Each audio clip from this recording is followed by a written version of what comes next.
Hey everyone, welcome back to my channel. My name is Cassie and today I'm sharing a video that I am really excited about because a year ago I posted a video about everything that I learned after a year of making my own clothes, and now 1 year later, 2 years total into me making my own clothes, I thought I would react to that video, share some of my thoughts, see what's changed, what's stayed the same, and just have a little conversation about it. I love doing these sort of reflection videos, and so I thought that this would be a fun way to do it and just kind of take a look back at what I said, where I was at the time, and where I am now. Before we do that, I would like to say thank you to Louise for sponsoring this video. Louise was actually my first brand deal a year ago, and I've been wearing their jewelry ever since, so it feels right to have them sponsoring this video. Because I've been working with them for a year, I've collected a lot of their pieces, and I'm wearing two of my favorites that I pretty much wear every week or so. Because I make my own clothes, I love letting my clothes kind of speak and take the limelight. But because I don't make my own jewelry, I really want to have nice hand-selected pieces that I know are going to work well in my wardrobe, complement my style, and also be long-lasting, because that's especially important to me. Louise is offering 20% off for my subscribers, so if you're interested in shopping the jewelry that I'm wearing, like I said, these are my favorites, or anything else in their collection, go to the link in my description box. Now let's watch back this video and I'll let you know what I think. At the end of 2020, I made a promise to myself that for the next year, I would sew all of my own clothes. Okay, I'm gonna pause it there. First off, holy moly, when I saw this video again after not looking at it for about a year, I was so surprised at how short my hair was. Obviously hair grows, but this is right now, you can't tell because it's in a little bun, but even being able to put it in a bun, this is the longest that I've had it in years, like 10 years. So it feels pretty cool to look at that. Anyways, we will continue. The first thing I learned honestly came as a bit of a surprise to me, and it's that all clothes are made by hand. So let me back it up a bit. When you buy a fast fashion item or just a regular item from, the mall or store, even a slow fashion item, all those items are made by hand. They are made with a sewing machine, but you have a person who is using the sewing machine to make the clothing.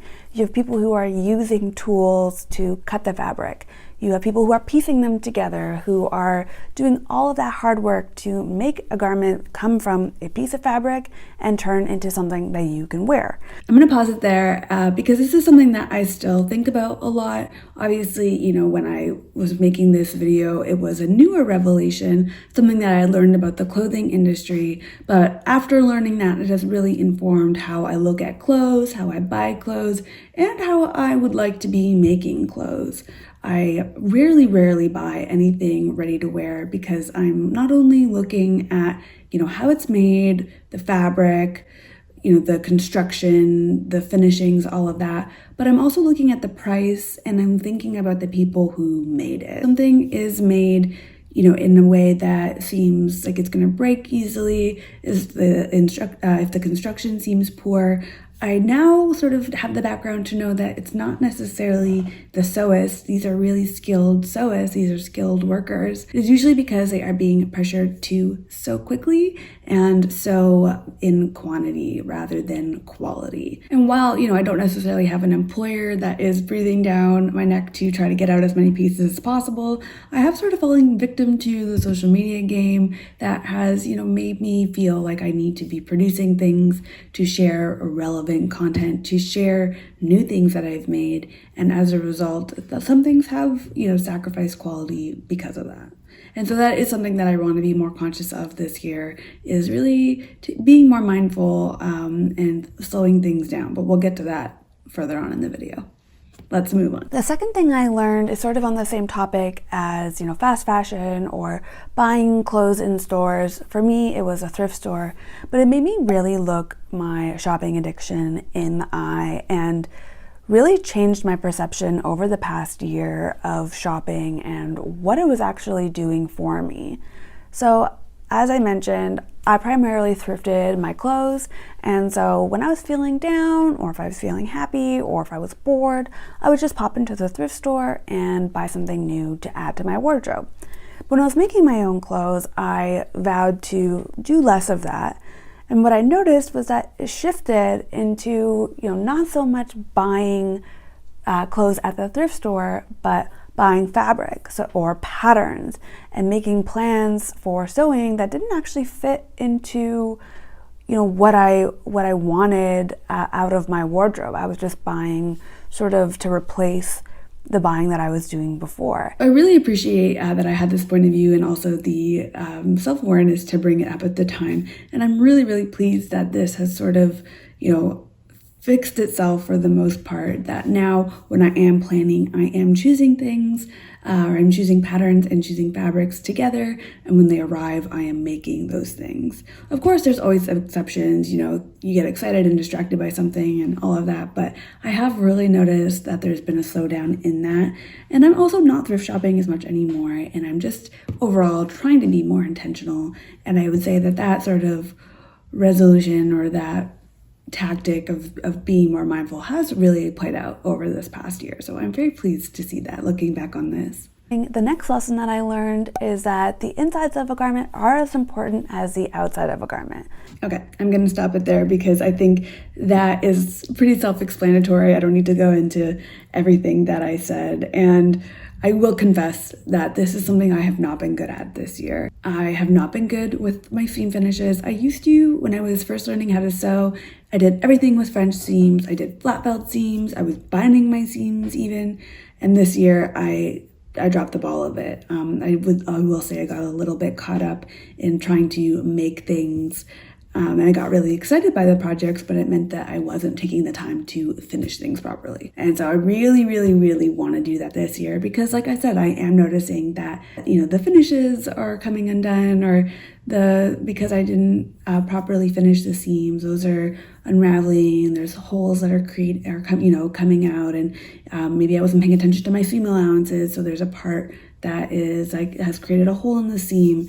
And so I'm starting to notice some of these things. And I really think that if I am going to, create a mindful wardrobe that I'm making myself, I need to be more mindful of the finishes of the insides, of making them as beautiful as the outside, because the outside could have the most beautiful details, but if the inside is a mess, then, I think that really, it defeats the point. I am happy I watched that though, because it is a good reminder to pay attention to the inside. Fourth thing that I learned was honestly not expected at all, but I was constantly being asked to monetize my news skill. People were always saying, wow, you made that. You should sell those. Or will you make one for me? I'll pay for it. Have you thought about selling your designs online? Have you thought about knitting for other people? Are you taking commissions? So on and so on. And at first I felt like I had to sell my pieces because if other people were saying that they wanted them, then that must mean that that's something that I should be doing. I should be monetizing that way. But I really didn't want to sell anything that I made. I really wanted to make things for me. And I also really wanted to just get better, and I didn't want to share that with anyone else yet. I wasn't ready, and I'm still not ready. So what's funny about this is that I did monetize my skill, but it wasn't by selling my clothes. It was by, sharing content and taking, brand deals and monetizing my YouTube channel, which I think was, part of the plan at the time. But it was really, it was a slow burn on the channel. And so I really didn't know when that would take off. And so now sitting here kind of on the other side of it with 10,000 subscribers, YouTube is monetized. It's not making a ton of money, but it is monetized. And I have monetized my channels in different ways through, like I said, brand deals and all that stuff. It is interesting to see, how I was thinking about it at the time. And the main way I was thinking about monetizing or focusing on monetizing was thinking about selling my wares, selling my clothes. And now I don't even really get that question anymore. Mostly, I just think about, ways to build more community. I'm working in the industry now full time. I work for a sewing pattern company. And so it is interesting to see a full year later, how things have developed and how, I have, made this into a living for me, but in a way that I didn't actually think was possible at the time. So that's kind of sweet for me to look at. And then I believe we have one more before we get into the final final reflections. Last thing that I learned, and honestly probably the biggest and most important one for me, other than like expanding my own skills and all of that stuff, is that I really saw my personal style begin to develop. And that was the coolest thing. When I first started sewing, I was sewing with like random fabrics, things that I thought were pretty, but when I brought home didn't fit into my wardrobe at all. I was sewing what other people were sewing, so things that were like trendy or new patterns that came out that maybe didn't reflect my personal style, but that other people were making, and I wanted to kind of fit into the sewing community, so I would make them as well. In this video, I was really pleased with where my personal style was at the time, and I do think that I had found it and got really close to sort of my true personal style. But then in this past year, I found that I kind of moved away from understanding my personal style, and I really experimented a lot more. I was playing with color in ways that I never did before. I was playing with silhouettes I wouldn't normally play with, big volume and all of that stuff. And I think I did that, a lot because of that social media pressure that I mentioned.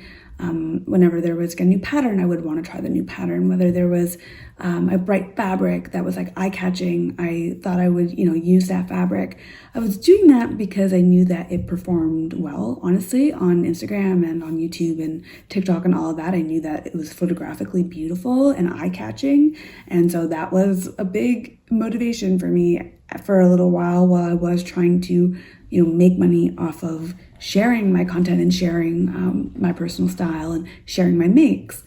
And then I realized that the things I was actually wearing on a day-to-day basis was the stuff that I had made the year before.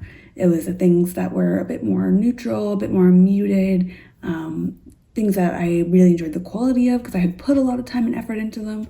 So I do quite like that I was really onto something at this point. And now I've kind of come full circle, and my style does actually look a lot more similar to what it had looked like, in the year before. And it is also, refined and changed a bit too. But I am really trying to move away from sewing trends and sewing colors that are already within my wardrobe, maybe playing with color here and there. But I know that I love like darker and muted tones. I love like creams and neutrals as well. I don't really like bright colors all the time, but an exception like this sweater that I'm wearing that I made is kind of a nice little like punchy thing here and there. And I have noticed that as I start to play with, a darker color palette or a more neutral color palette, at least, that my ways of photographing and capturing my garments has become a lot more interesting, and I've been playing with photo composition more and becoming better at taking photos of the things that I make. So that's kind of a nice trade-off. And then we'll get into the sort of final thoughts and reflections here. Looking forward into 2022, I'm definitely going to keep up mindful sewing those longer projects that take a bit more time, and investing in really lovely fabrics to go with it. I am also going to be working on making a toile or making a muslin, so basically like a test garment to make sure that, especially for jeans or overalls or whatever, to make sure that the garment is going to fit me the way that I want it to fit me. And again, slowing down that process. And I really want to, on that note, make jeans. And so this is funny. I did make jeans, and I was really happy with them for a while, but as I wore them, I realized I didn't like the fabric that I chose. So I will be remaking jeans, but I'll be making them in a fabric that I like better and a denim that I like better. So that's one thing. I did make jeans, so I'm happy that I can cross it off my list. I also was buying really nice fabrics, investing in fabrics, but I didn't do a muslin or a toile.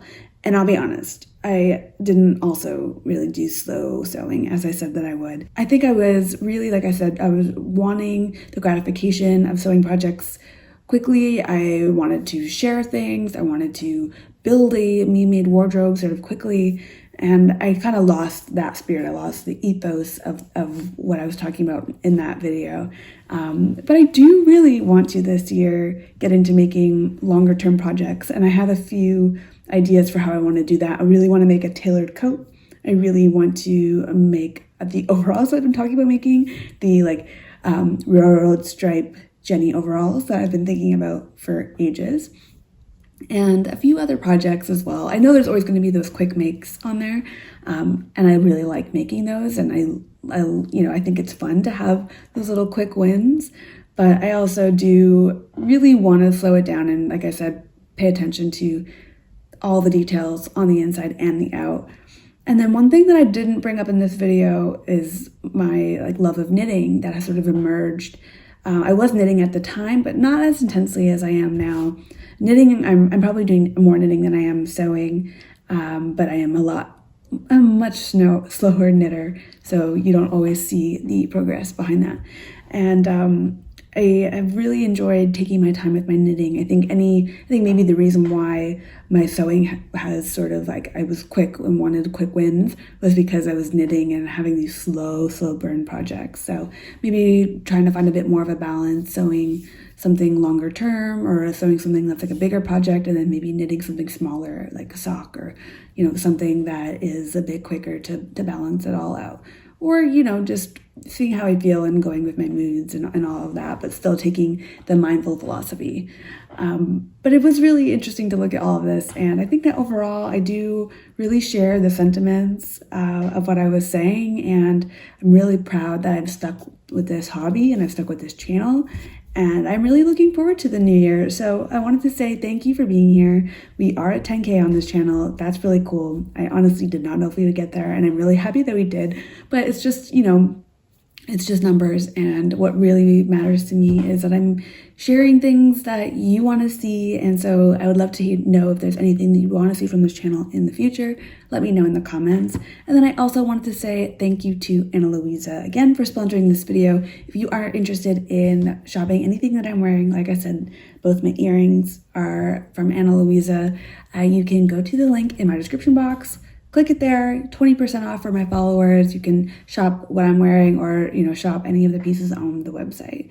And yeah, that's it for today. Again, thank you so much. This will be my last video of the year, but I will be back very shortly in January, and I will see you then. Have a lovely new year. Bye.